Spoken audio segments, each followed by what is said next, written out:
En el Centro Cívico Constitución, la Comisión de la Gaiata 15 presentó a todos los vecinos del sector el llibret de fiestas del sector, que ha preparado para esta Magdalena 99.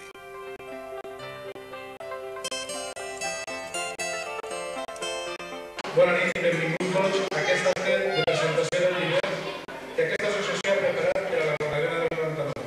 Bé, doncs, aquest és el nostre llibret. Una publicació en la que volem donar a conèixer a tots els veïns la seva comissió, les seves activitats i la programació que ens hem preparat per gaudir d'unes bones festes al sector. I sense més, les nostres madrines Beatriz i Araceli, ajudades pel president Jorge i Alberto, faran entrega d'un exemplar del nostre llibret a tots aquests col·laboradors.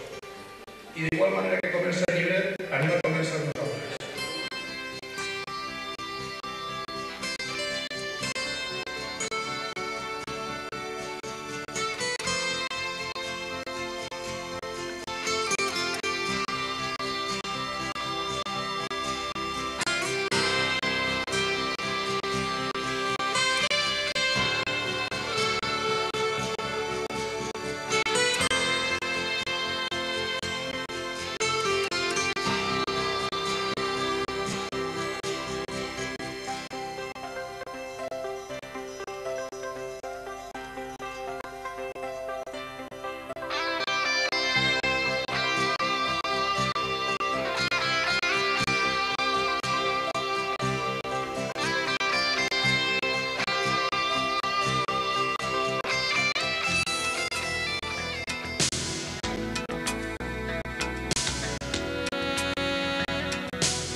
Con el orgullo del trabajo bien hecho, el llibret va pasando de mano en mano entre los allí